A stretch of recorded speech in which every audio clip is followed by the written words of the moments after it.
বরাক দর্পণ studio. নমস্কার, news Barak দর্পণ studio থেকে আমি সঞ্জন কুমার প্রকাশিত। সবাইকে শুভ সন্ধ্যা। অসম সরকার ড্রাগস ব্যবসায়ী বা ড্রাগস পাচারকারীদের বিরুদ্ধে জিরো টলারেন্স নীতিতে বদ্ধপরিকর। অসমের বিভিন্ন প্রান্তে ড্রাগস বিরোধী অভিযানে পুলিশ প্রশাসন গুরুত্বপূর্ণ ভূমিকা হাতে নিয়েছে। লামডিং পুলিশ 27 নম্বর জাতীয় সড়কে অভিযান চালিয়ে বিপুল পরিমাণ হিরোইন জব্দ করেছে। শিলচরের দিকে লামডিং হয়ে 27 নম্বর জাতীয় সড়ক দিয়ে যাওয়ার পথে শাহিদ আহমেদ মজুমদার এবং রাহানুর ইসলাম নামে দুই যুবককে পুলিশ আটক করেছে। অন্য একজন পাচারকারী অন্ধকারের সুযোগ নিয়ে পালিয়ে যেতে সক্ষম হয়েছে। জানা গেছে পাচারকারীরা শিলচরের বাসিন্দা। ধৃতদের কাছ থেকে 50টি সাবানের বাক্সে রাখা আনুমানিক 1.5 কোটি টাকার বেশি পরিমাণ হিরোইন বাজেয়াপ্ত করা হয়েছে। সেই সঙ্গে একটি মারুতি সুজুকি সেলারিও এবং অল্টো K10 গাড়ি জব্দ করা হয়েছে।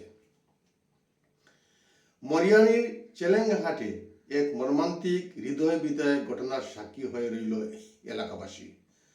স্ত্রীর সাথে ঝগড়া বিবাদের জেরে মাতাল অবস্থায় 3 মাসের শিশুকে মায়ের কোল থেকে ছিনিয়ে নিয়ে কুয়োয় ফেলে দেয় অমর বড়াই। ইতিমধ্যে অমর বড়াইকে পুলিশ গ্রেপ্তার করেছে। 2017 সাল থেকে বড়ভূমির আঞ্চলিক রাজনৈতিক দল BPF এর সক্রিয় নেতা হিসাবে দলের সাথে যুক্ত ছিলেন দিলীপ গয়ারি। তিনি ব্যক্তিগত ও পারিবারিক সমস্যার কারণে BPF দল থেকে পদত্যাগ করেছেন।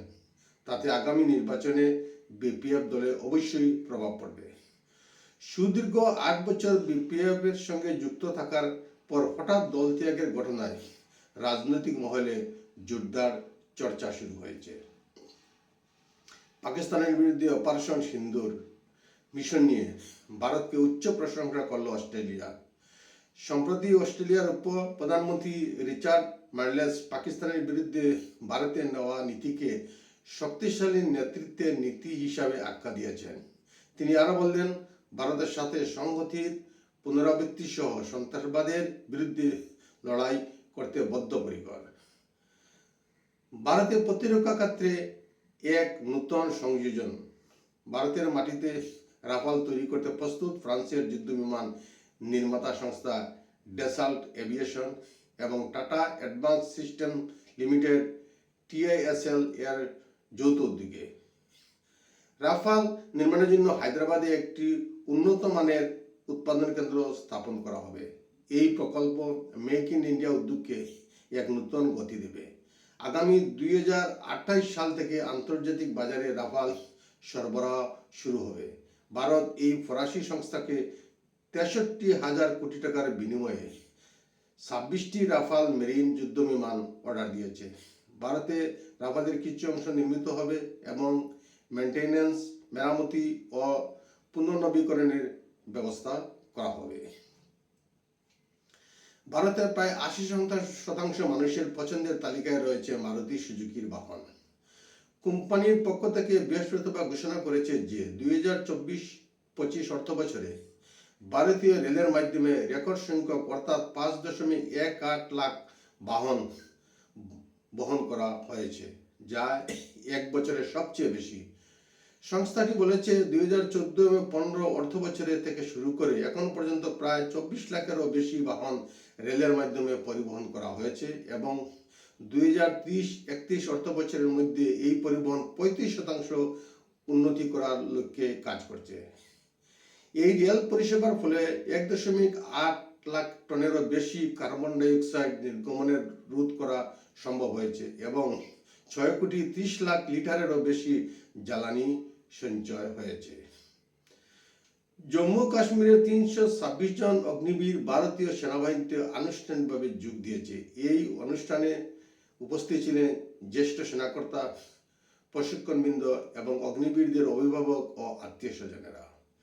Jammu Kashmir light infantry regimental 5ম অগ্নিবীর ব্যাচের নবনিযুক্ত অগ্নিবীররা 31 সপ্তাহের কঠোর শারীরিক, মানসিক ও কৌশলগত প্রশিক্ষণের পর ভারতীয় সেনাবাহিনীতে অন্তর্ভুক্ত করা হয়।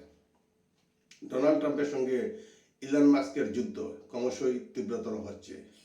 সেই আবহে মার্কিন প্রেসিডেন্ট নতুন আঘাত হানার ইঙ্গিত দিলেন টেসলার কর্তার উপর। আর্থিক অবরোধের হুঁশিয়ারি দিলেন ট্রাম্প।